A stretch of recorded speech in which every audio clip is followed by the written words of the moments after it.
Vamos lá conversar um pouquinho sobre o orgulho. Queria que você abrisse aí a sua Bíblia, lá em 2 Reis, capítulo 5. A gente vai fazer uma leitura de alguns versículos. Então, separa aí esse tempinho. Você que não sabe onde fica 2 Reis, fica logo depois de 1 Reis, tá? Primeiro livro de Reis, depois vem o segundo livro de Reis. 2 Reis, capítulo 5, a partir do versículo 1 em diante. 2 Reis. Pessoal que está de costa, pode virar aqui para frente, tá? Pode manter aí com o seu GP, só vira para cá para você conseguir prestar atenção. 2 Reis, capítulo 5, versículo 1.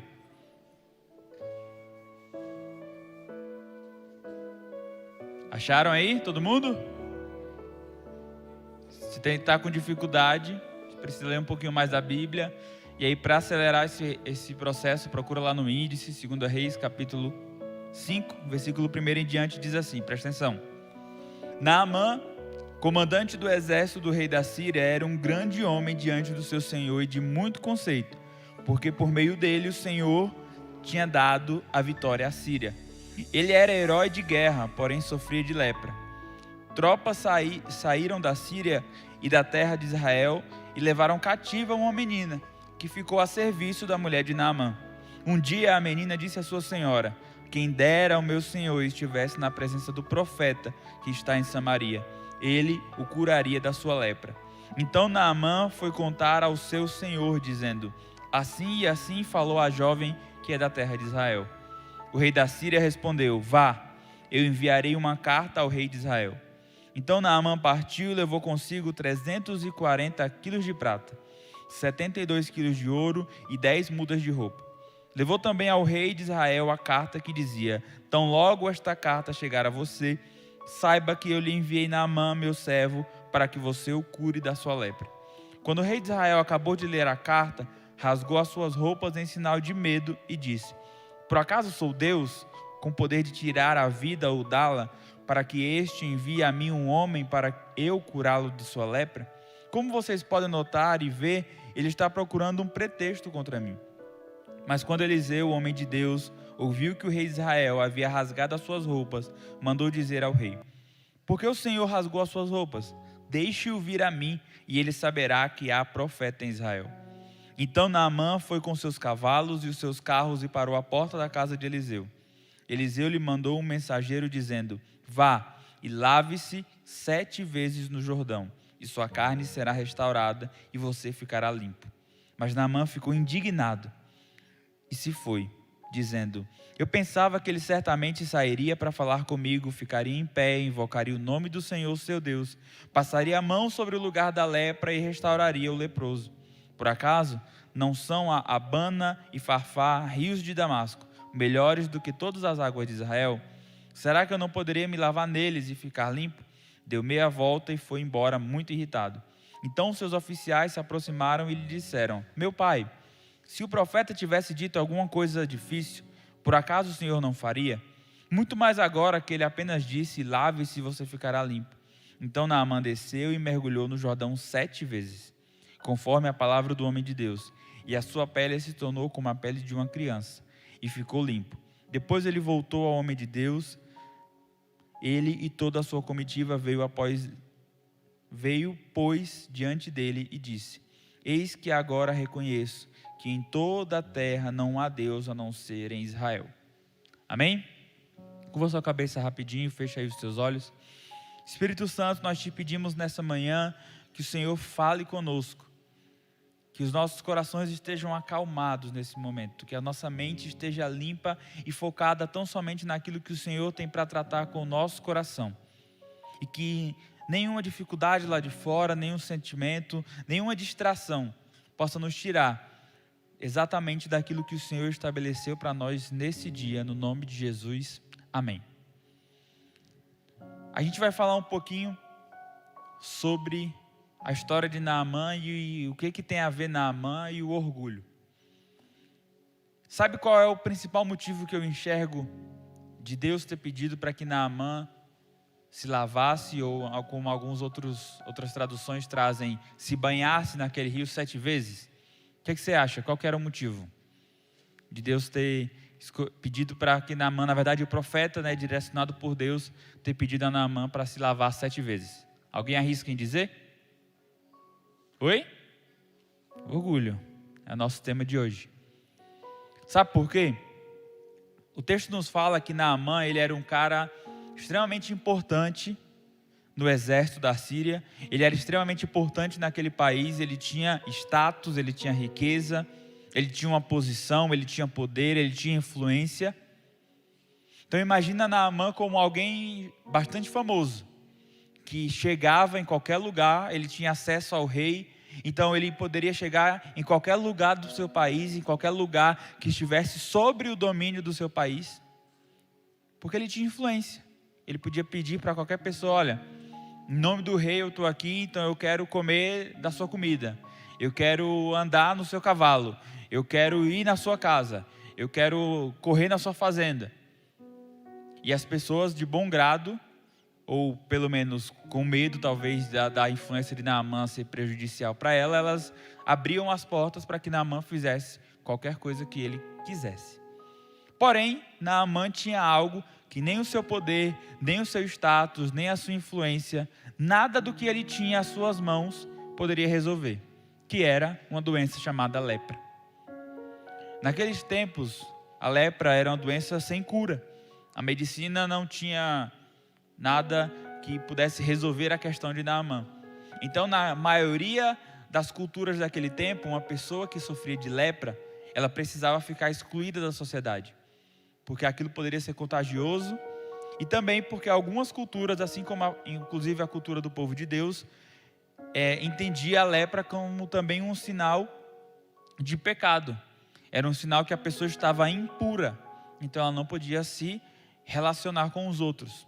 Só que Naamã, sabendo disso, ele se escondia atrás da sua vestimenta.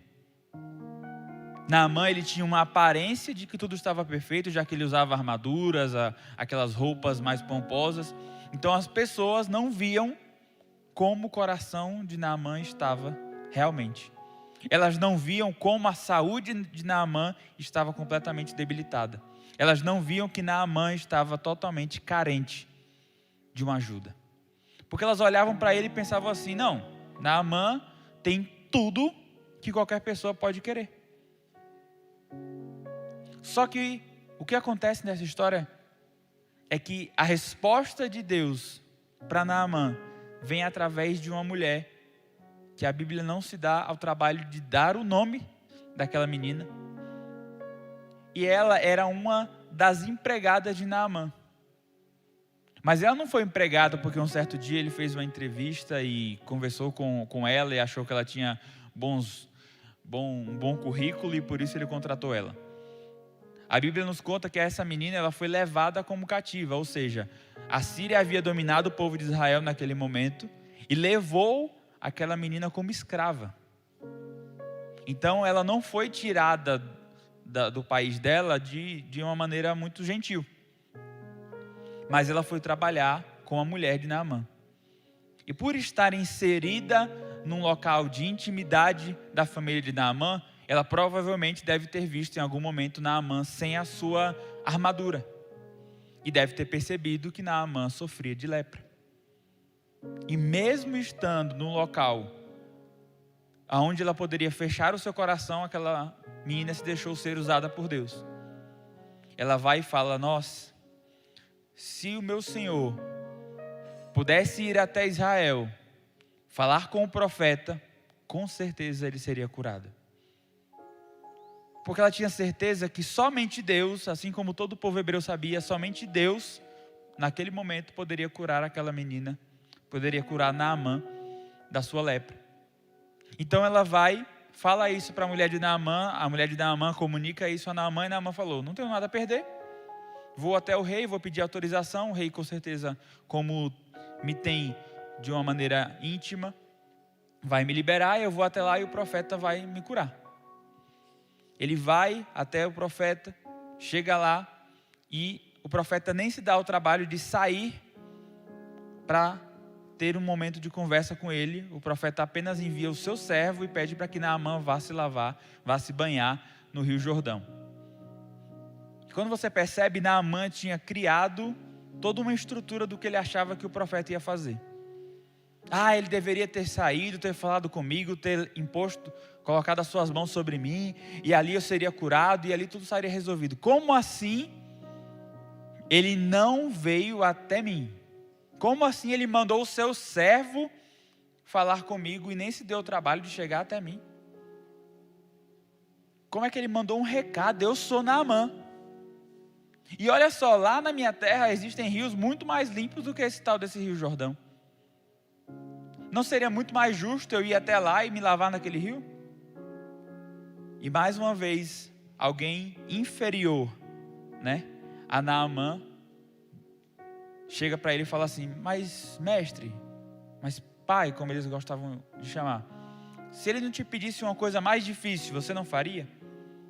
E aí Naamã percebe, realmente, se ele tivesse me pedido uma coisa mais complexa, eu faria, porque mais importante para mim é me livrar dessa lepra.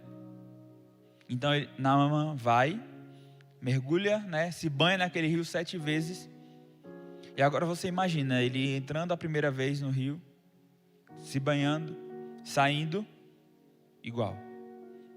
Segunda vez, ele entra no rio, se banha, sai, continua igual. Terceira vez, quarta vez, quinta vez, sexta vez, e somente na 7ª vez é que Naamã é realmente purificado e curado da lepra. E eu entendo, como vocês já falaram aqui, que Deus ele queria realmente quebrar o orgulho de Naamã. Ele queria mostrar para Naamã que tudo aquilo que ele tinha, de riqueza, status, poder, influência, não valia de nada diante de Deus. E para quebrar esse orgulho, e esse orgulho na verdade não nasceu em Naamã. Sabe onde é que esse orgulho começa? Lá no Éden, lá no jardim. Porque o orgulho nada mais é do que um sentimento de superioridade. É um sentimento onde você não aceita estar errado, como alguém disse aqui no debate agora há pouco. Não aceita perder, não aceita se rebaixar. O orgulho é um sentimento do homem que quer se igualar a Deus. E aí isso acontece lá no Éden. Eu vou deixar só a referência para você ler depois, para a gente correr o nosso tempo. Gênesis capítulo 3, versículo 4 ao 6. A serpente falando com Eva. Eva fala assim: olha, eu não posso comer do fruto, porque certamente eu vou morrer. Foi isso que Deus me falou. E a serpente diz assim: não, com certeza você não vai morrer. Sabe o que vai acontecer se você comer o fruto? Você será como Deus, e terá conhecimento do bem e do mal. E aí sabe o que o versículo seguinte diz? E Eva, olhando para o fruto, desejou. Eva viu que o fruto era apetitoso. Eu posso te dizer que naquele momento entrou no coração de Eva e logo depois também no coração de Adão a ideia de: eu serei igual a Deus. Naquele momento nasce essa palavrinha que a gente falou desde o começo: orgulho. O homem naquele momento achou assim: se eu comer desse fruto, se eu tiver esse conhecimento, se eu alcançar esse patamar, eu serei como Deus. Mas sabe aonde nasceu o orgulho? Lá no coração de Satanás. Quando ele falou assim: ser um anjo de luz não me é suficiente. Eu quero receber a mesma adoração que Deus. Eu quero ser igual. Eu quero ser maior do que esse Deus. E é com essa mesma armadilha que ele laça a Eva, a Adão, e que todos os dias, de alguma forma, é assim que ele tenta nos enganar. É assim que o mundo vive. Talvez não de maneira totalmente consciente, mas a partir do momento que você nega a existência de Deus, que você nega se submeter à vontade do Criador, você está dizendo: você me criou, mas eu sou superior. Eu posso me igualar a você, eu não preciso de você. E é isso que o orgulho diz. O orgulho passa a mensagem para o outro: eu não vou me rebaixar ao seu nível. Eu não vou perder. Eu não aceito estar abaixo. Eu não aceito me colocar numa situação de humildade. E esse é o primeiro passo para que você enfrente o orgulho. Cristo veio como exemplo do homem que Deus quer que eu e que você seja. O exemplo de ser humano. E aí lá em Mateus capítulo 11, versículo 29, se você não tiver tempo para abrir, você anota e depois você dá uma lida nesse versículo. Jesus fala assim, tomem sobre vocês o meu jugo e aprendam de mim, porque sou manso e humilde de coração. Lá em Filipenses, Paulo também vai ressaltar que Jesus é Deus, mas ele abriu mão de toda a sua glória, ele não usou do fato de ser Deus para fazer qualquer coisa. Ele abriu mão da sua glória e se fez homem, como eu e como você, mostrando que status, que posição, que orgulho não nos levam a lugar nenhum. É a humildade, é quando a gente realmente se coloca no local de humildade, é que Deus realmente pode trabalhar no nosso coração. E é por isso que ele fala, aprendam de mim. Como é que eu faço para não ser uma pessoa orgulhosa? Cristo está falando, aprendam de mim, que sou manso e humilde de coração. Nós precisamos todos os dias perguntar, o que Jesus faria diante disso? Pastor, mas não fui eu que errei. Por que eu preciso dar o primeiro passo para me reconciliar com aquele meu amigo? Não foi Deus que errou. E Ele deu o primeiro passo para se reconciliar com o homem. Mas eu não aceito perder. Eu não aceito que falem alguma coisa de mim. Sabe como é que Jesus foi para a cruz? Sendo cuspido, sendo rejeitado, abandonado. E Ele foi até o final, porque Ele tinha um propósito. E o propósito de salvar a mim e a você era muito maior do que ganhar aquela disputa. Quando Pedro, diante dos homens que vieram prender Jesus, corta a orelha de Malco, Jesus fala assim, se eu quisesse, eu pediria ao meu Pai, e Ele mandaria legiões de anjos. Se eu quisesse, eu poderia resolver isso aqui num estalar de dedos, é isso que Ele está querendo dizer. Mas não é assim. Não foi assim que eu aprendi com meu pai. Não é desse jeito que eu quero que vocês vivam. Porque o segundo passo para que você possa lutar contra o orgulho, depois de entender que você precisa imitar a Cristo, à medida que você imita a Cristo, que você se aproxima de Cristo para poder imitá-lo, você precisa conhecer a Cristo, porque você não vai imitar alguém se você não conhece. Se eu falar assim, imite a partir de agora a forma com que a minha mãe age, você saberia fazer? Sim ou não? Provavelmente não, porque você não conhece como é minha mãe. Você não sabe como é que ela fala, como é que ela anda, como é que ela age. Então imita meu pai. Você sabe quem é meu pai? Então você não consegue imitá-lo. Mas se eu pedir para você imitar a sua mãe, ou se eu pedir para você imitar o seu pai, ou o seu melhor amigo, é mais fácil, porque você conhece. Você sabe como ele fala, você sabe como ele pensa, na maioria das vezes. Você sabe os trejeitos. Da mesma forma, para que você imite como Cristo é, você precisa conhecê-lo. E a Bíblia vai chamar Jesus de luz do quê? Luz do mundo. E à medida que você se aproxima da luz, tudo que você tem dificuldade de enxergar fica mais fácil, não é? Se a gente apaga todas as luzes aqui, fica mais difícil de conseguir ver os detalhes do outro. Eu não consigo ver quem tem o cabelo claro, quem tem o cabelo escuro, como é que está a sua cor de roupa, se todas as luzes estiverem apagadas. Mas à medida que tem mais luz, eu consigo enxergar melhor. Então, à medida que eu me aproximo de Cristo, eu consigo também me enxergar melhor. E esse é o segundo passo contra o orgulho. Primeiro, imite a Cristo. Segundo, reconheça quem você é. Porque o orgulho nos faz querer ser quem nós não somos. Você não é o sempre certo.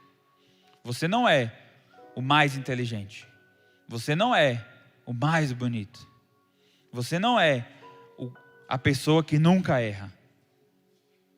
E a gente só entende isso quando lá em Romanos 12:3 a gente aplica esse versículo na nossa vida. Ó. Romanos 12:3. Porque pela graça que me foi dada, digo a cada um de vocês que não pense de si mesmo além do que convém. Pelo contrário, pense com moderação, segundo a medida da fé que Deus repartiu a cada um. Paulo está falando assim, ó, para de se achar. Baixa a sua bola. Você não é tudo isso que talvez você pense que você é.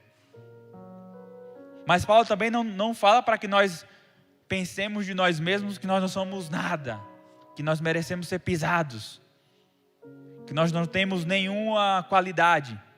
Paulo diz assim, ó, pense com moderação, pense de maneira equilibrada, nem muito e nem pouco. Porque se você é um motivo de Cristo ter morrido naquela cruz, o seu valor é muito grande. Mas ao mesmo tempo, esse valor não pode ser motivo para que você queira se sentir ou se colocar superior ao outro. E é por isso que o orgulhoso não consegue pedir perdão.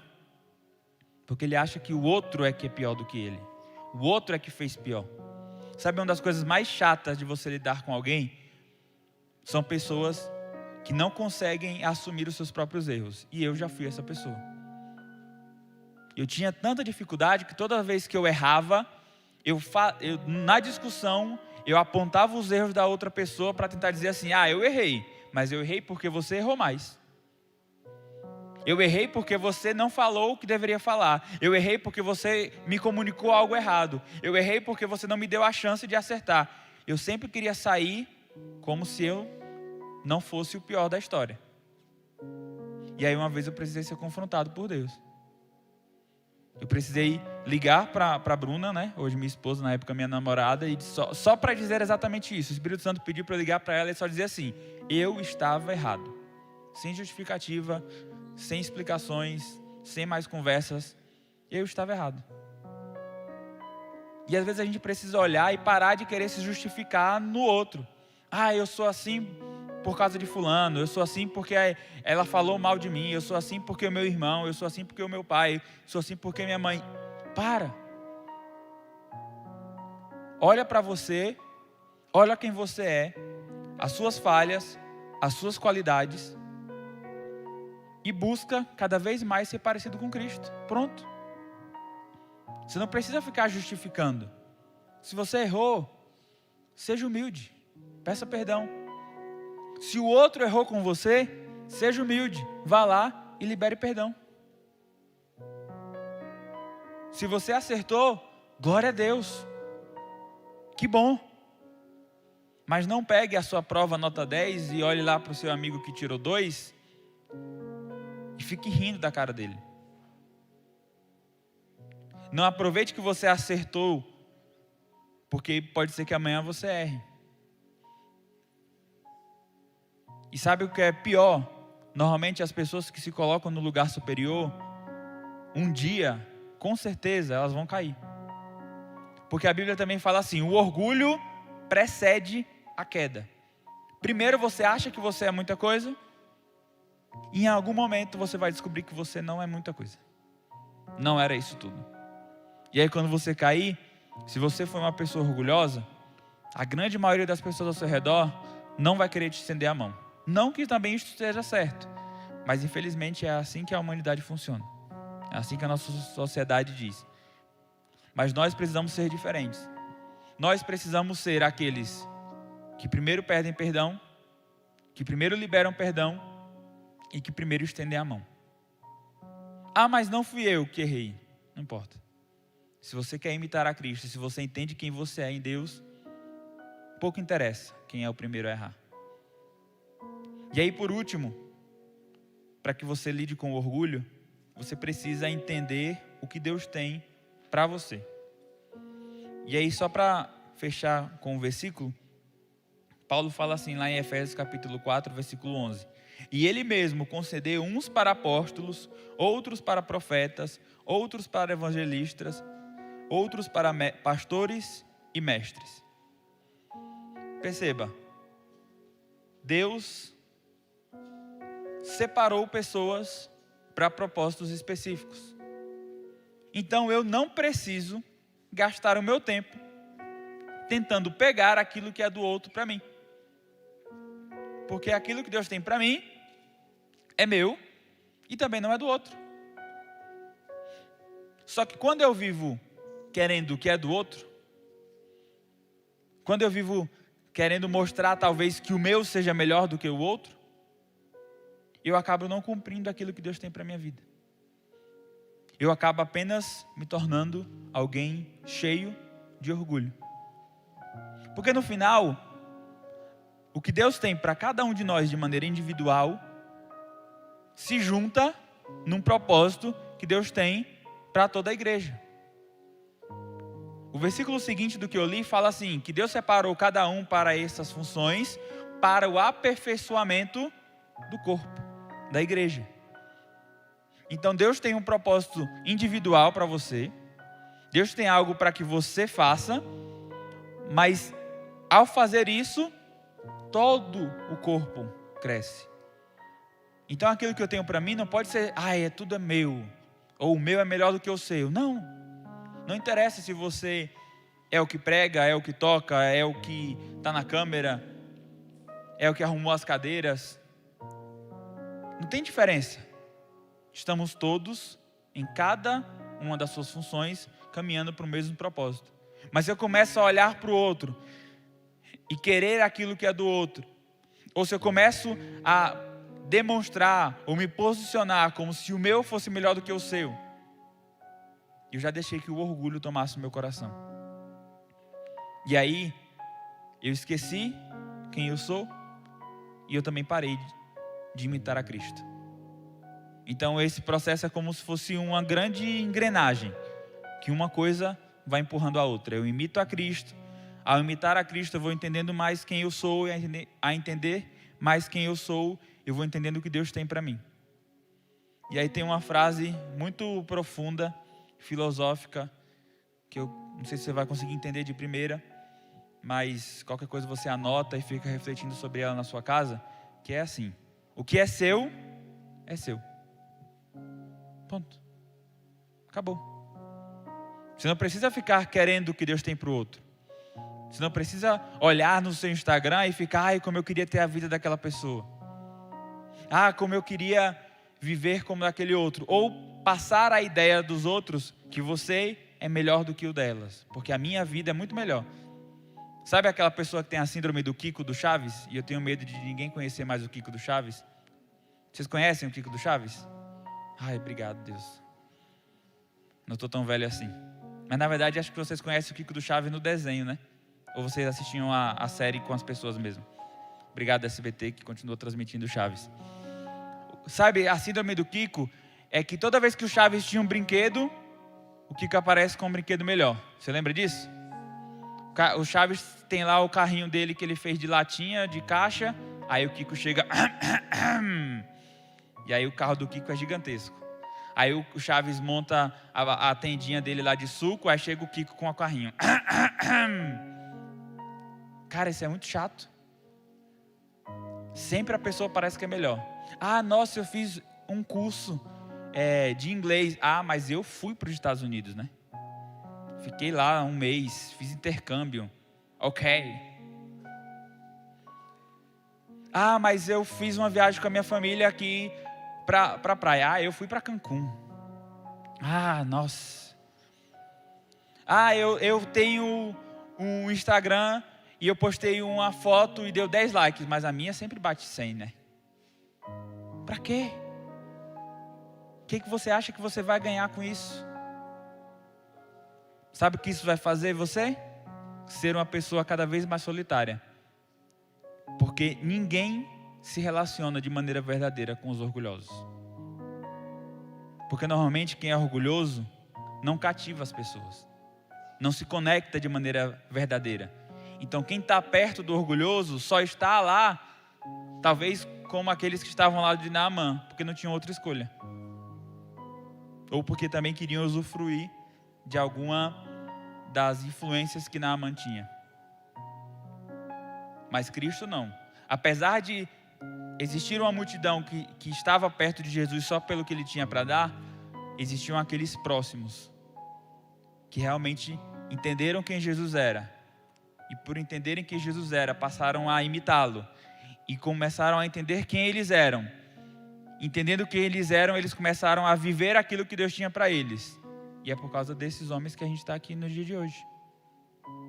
E é por causa desses homens e dessas mulheres que entregaram a sua vida, que abriram mão do orgulho, que entenderam o que era a humildade, que essa palavra pôde chegar ao nosso coração hoje. Então eu queria que você fechasse seus olhos aí no seu lugar mais uma vez e pedisse que o Espírito Santo pudesse analisar o seu coração e te fazer entender se existe aí um orgulho, se existe um perdão não liberado, se existe ainda uma atitude sua que tem desagradado ao coração de Deus, para que você possa mudar isso hoje, para que você decida realmente imitar a Cristo, entender quem você é em Jesus e viver exatamente o que Deus tem para a sua vida. No nome